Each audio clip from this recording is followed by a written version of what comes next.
Allez, aujourd'hui on va parler d'une news sortie il y a quelques jours par Blackmagic Design. On va parler du Camera Pro Dock. J'espère que tu es prêt, c'est parti.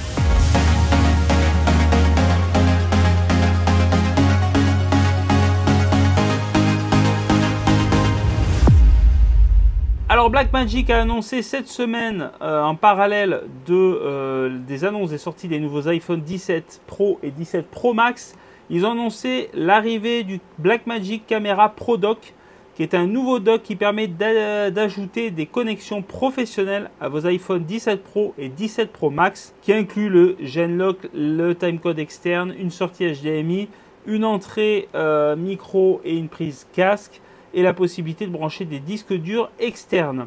Cela va permettre de rendre votre téléphone en une caméra professionnelle.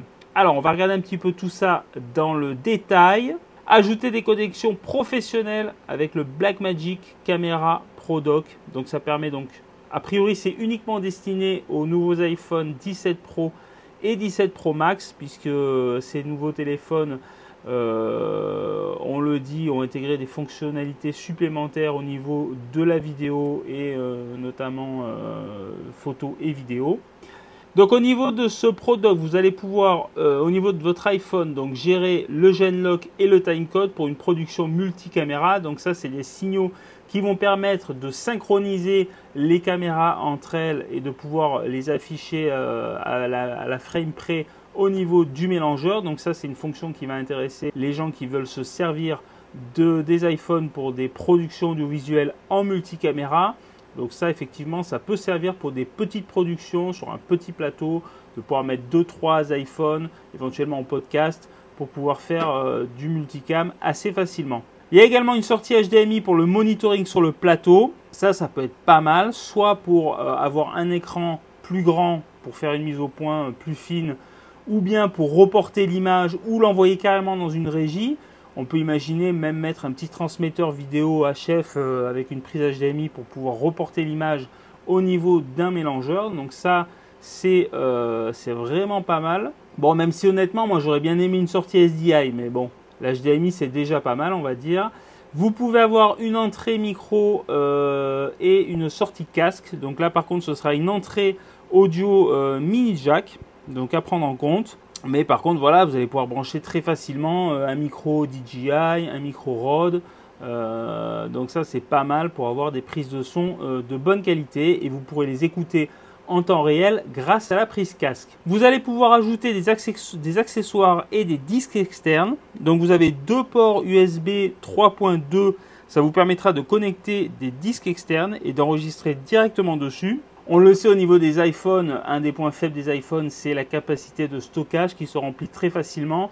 Notamment maintenant, si vous tournez dans des formats spécifiques pour derrière pouvoir éventuellement reprendre l'étalonnage, donc des formats log, des formats RAW. Donc voilà, donc c'est très pratique de pouvoir enregistrer directement sur des disques durs externes et ensuite pouvoir récupérer ce disque, le brancher directement sur sa station de montage pour récupérer les rushs très facilement, beaucoup plus facilement que s'il fallait brancher l'iPhone à l'ordinateur. Donc ça c'est pas mal, et vous avez un port USB 2 qui lui sera là pour pouvoir prendre en charge divers accessoires qui sont compatibles. Donc notamment, alors ici si je me fie à cette image, tu vois il semble possible de pouvoir brancher un contrôleur Tilta, je pense que ça ressemble à ça, qui permet de contrôler le focus de l'appareil à distance. Donc c'est un dock que vous venez visser ici sous la cage. Vous le connectez à l'iPhone grâce à sa prise USB-C. Vous avez, il faut alimenter le dock en 12 volts.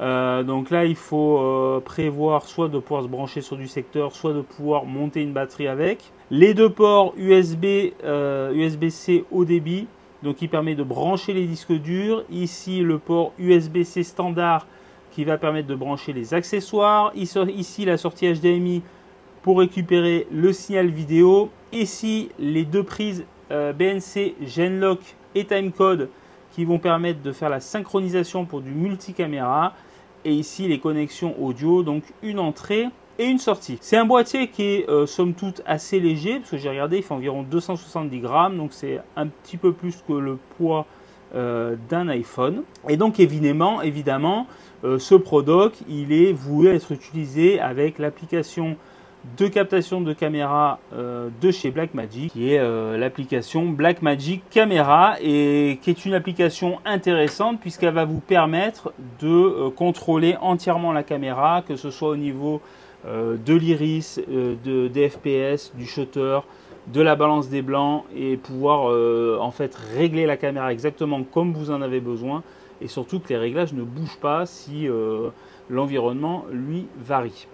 Donc voilà, c'est un produit malgré tout assez intéressant. Il sera vendu entre 250 et 300 €, voilà, selon les distributeurs. Donc c'est un produit qui va rester relativement abordable. En ce moment, il y a le salon de l'IBC à Amsterdam qui a lieu. Il y a donc des gens qui sont allés voir de plus près ce produit. On peut se regarder un petit extrait de cette vidéo, comme ça vous allez voir exactement à quoi ça ressemble. Donc vous voyez le Pro Dock qui tient globalement dans la main. Il a l'air pas du tout encombrant. Alors ça c'est vraiment important, j'insiste un peu là-dessus, mais apparemment ça ne fonctionnera qu'avec les iPhone 17 Pro et Pro Max. Donc les 17 normaux et les 17R, a priori ça ne fonctionne pas, et les modèles antérieurs non plus. Bon voilà pour ces quelques premières images du produit, on va suivre ça de près. Alors à qui ça peut s'adresser? Donc il le dit aux producteurs, enfin aux créateurs de contenu plutôt tournés cinématographiques. Bon là franchement moi je pense que ça va quand même rester assez marginal, parce que je veux dire les mecs quand ils filment un film, ils aiment bien avoir une caméra qui soit stable, qu'on peut tenir dans la main, faire des plans fixes propres avec un tout petit téléphone, franchement c'est pas évident. Donc je pense que ça va rester quand même encore assez marginal ce type d'utilisation. En plus, c'est un problème de crédibilité. Voilà, si vous faites payer un film ou un clip à quelqu'un et qu'il vous voit débarquer avec le téléphone que le gars a lui-même dans la poche, il risque de ne pas trop comprendre ou de se poser des questions. Donc je pense que ça va rester quand même encore un petit peu à la marge. Ensuite, ça peut s'adresser aux petites productions vidéo. On en a parlé, style podcast. Là, effectivement, on prend 2-3 iPhones pour filmer une interview. On les synchronise, on les connecte à une régie facilement. Franchement, ça peut marcher, ça peut bien marcher même. Donc là, je pense qu'on va certainement voir arriver ce genre de choses là-dedans. Il n'y a pas de souci. Par contre, là où je pense qu'on va vraiment voir débarquer ces docks et l'utilisation des iPhones dans la production, c'est dans le journalisme. Puisque, imaginez votre iPhone avec ce petit dock, vous pouvez brancher un micro et puis éventuellement retransmettre l'image juste dans la régie qui est derrière, ou le connecter à un transmetteur en 4G pour envoyer les images dans une régie à plusieurs centaines de kilomètres d'ici. C'est léger, c'est discret, ça fonctionne bien là, et ça coûte pas cher. Donc là, pour le coup, je pense qu'il y a vraiment un vrai intérêt à avoir ce genre de produit dans ce domaine d'application-là.